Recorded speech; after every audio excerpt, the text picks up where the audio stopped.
بسم الله الرحمن الرحيم.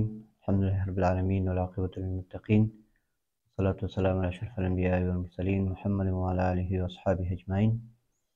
أما بعد، إن شاء الله یو وار بیا د خوبونو تعبیر په سلسله کې زه احمد بشیر لقماني ستاسو خدمت کې یم. یو خوب دی، یو ورور اواز یې ثبت کړی دی، اورو یې. تقریبا مخکې منصب ته کړی وټساپ یې بند و. په حمام کې وم، استخدام ډېر وشو. په حمام ما کې وینه قی کړې ده. نو خپلې وینې ته ګورم، مسکا یې کوم وینه حمام کې وینه قی کړې. بیا مې خوب لیدلو، د اوس وخت کې مو نو په پښه کې رسېدلې وه. د میاشت کې نوره وخت د جنازې خوبونه ګورم. کله مو کور کې فاتحه وي، کله مراسي وي، جنازې، کله قبر وي، هدیره وي. بیا مې خوب لیدلو، په چرګې مې د غشي اور وکړل، سر ته ولګېدلو. دا درېیم خوب شو.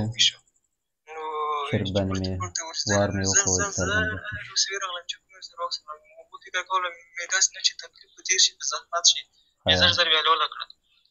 بس ډډه مې چې پر که ګورم چې لولم، یا سر یې نیمایي غوندې پرې ورمېږه. ما وویل چې اوس داسې نه چې داسې ځای کې لوله کړم چې حلوله نه وي، که نه مالک مې یو ګردک شی وکړ نس زړه مې چې کوم یې برکاش کړو چرګه وه. نو دا د خوبو تعبیر چېرته ورکړي، ډېره مننه. خیر ښه، نو دا ورور خپل درې خوبونه یې ویلي دي. اول خوب یې ده، وایي زه په حمام کې یم او ما له خولې نه وینه ځي، قی کوم، د وینې قی کوم. نو د وینې قی کول څه ده؟ دا ګناهونو باندې هم تعبیر کېږي او توبه باندې هم تعبیر کېږي. یعنې یو څه ګناهونه که تا نه شوي وي، مسافري کې یوازیتوب ده، او څه ګناهونه تا نه کېږي، موبایل غلط استعمالوې، نو د دې انشاءالله تا ته احساس کېږي. حمام نه مراد پاکي، صفایي، توبه، او وینې نه مراد چون وینه څه دغه حرام ده، وینه خوراک حرام ده. نو څه ته وینې قی کوې، نو معنا دا څه دغه حرام شی دا ستا نه وځي، او دغه ګناهونه د دې نه معافوي الله درته، توبه وباسي انشاءالله. نو دا بل خوب دی څه ده؟ په دې بل خوب کې ته وایې څوک دې وفات شوي نیا دی، او همیشه هغه جنازه او فاتحه او قبر دا به خوب کې ګورې. نو څه کله انسان باندې د یو چا مرګ سخت تمام شي، نو بیا د ډېر وخته پورې هغه په خوب کې راځي د انسان دغه مړ کېدل، دغه سخت حالات، مریضي، دا شیان دا په دې وجې باندې کېږي چې هغه ستا ډېر په یادېږي، دغه مرګ تا باندې سخت تمام شوی. نو هغه ته دعا وکړه، همیشه هر لمونځ نه پس دعا پورته کوې، او انشاءالله دعاګانې دې ورته رسېږي، په هغه باندې ورته اساني ورکړي الله، درجې پورته کوي. که په تکلیف یې کموي ورته، نو دعاګانې دې ورته رسېږي، دعاګانې دې قبلېږي. او درېیم خوب دې څه ده؟ چې تا چرګ، ته وایې چې چرګ حلالومه، نو چرګ وار پرې کومه او هغه زخمي کېږي، بیا وارخطا کېږم، زه اوس په عذاب نه شي، بیا یې حلال کړم، بیا حلالولی نه شي.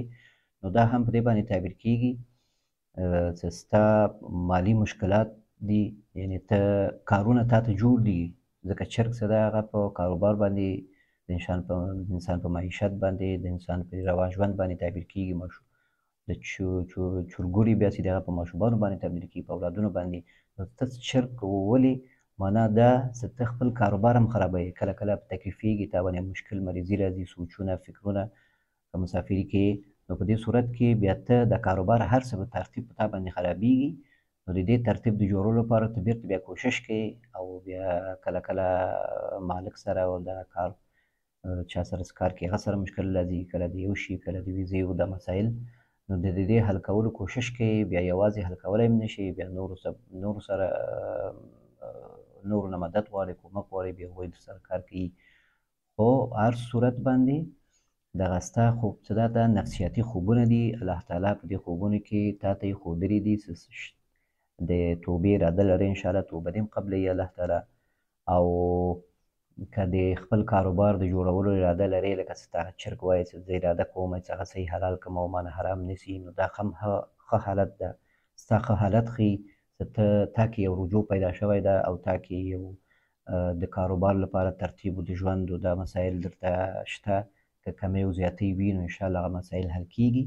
خو چې ته خپل نفسیاتو باندې کنټرول حاصل کړي، او د خپل ژوند ترتیب دا روان کړي، او پرې نه دي چې د موبایل زیات استعمال په وجه باندې، یا د مسافري کې د یوازیتوب او یوازې ویده کېدلو په وجه باندې، او د خرابو ملګرو سره په ګرځېدلو په وجه باندې ستا کاروبار او ترتیب د ژوند دا خراب سي. نو کوشش وکړه د دې خوبونو نه ته یو تعبیر نه یو شی واخلې او خپل ترتیب د ژوند برابر کړې. الله دې موږ ټول مشکلات حل کړي. والله تعالی اعلم.